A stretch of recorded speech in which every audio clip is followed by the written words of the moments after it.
அனைவருக்கும் வணக்கம். எதிர்நீச்சல் தொடர்கிறது சீரியலில் இன்றைக்கி எபிசோடில் என்ன நடக்குதுன்னா இந்த வீடியோவில் பார்க்க போகிறோம்.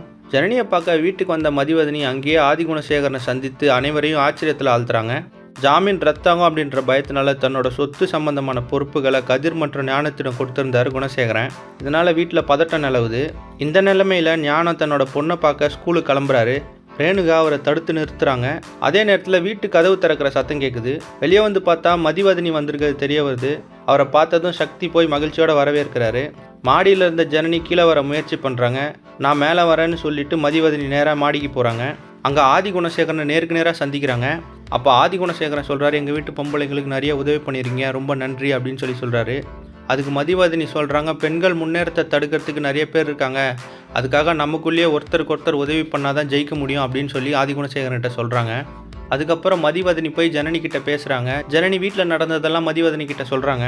அதுக்கு மதிவதனி, நீங்கள் அமைதியாக இருங்க, சரியான நேரத்தில் நம்ம செயல்படலாம் அப்படின்னு சொல்லி தைரியம் கொடுக்குறாங்க. மேலும் குணசேகரனோட கேஸ்லாம் திருப்பி விசாரணைக்கு வரப்போகுது, அதில் கண்டிப்பாக உங்களுக்கு நியாயம் கிடைக்கும் அப்படின்னு ஜனனிக்கிட்டையும் சக்திக்கிட்டையும் சொல்கிறாங்க. மதிவதனி சட்ட ரீதியாக குணசேகரனை சிக்க வைக்கிறதுக்கான நடவடிக்கைகள் எடுக்க போகிறாங்களா, இல்லை அதே நேரத்தில் தன்னோட பிரச்சனையை சமாளிக்கிறதுக்காக குணசேகரன் வேறு ஏதாவது சூழ்ச்சி பண்ண போகிறாரா அப்படின்றத அடுத்தடுத்த எபிசோடில் பார்த்து தெரிஞ்சுக்கலாம். இந்த மாதிரி எதிர்நீச்சல் தொடர்கிறது சீரியல் அப்டேட்ஸ்க்கு நம்ம சேனலை சப்ஸ்கிரைப் பண்ணுங்கள், ஃப்ரெண்ட்ஸ் அண்ட் ஃபேமிலிக்கு ஷேர் பண்ணுங்கள். நன்றி.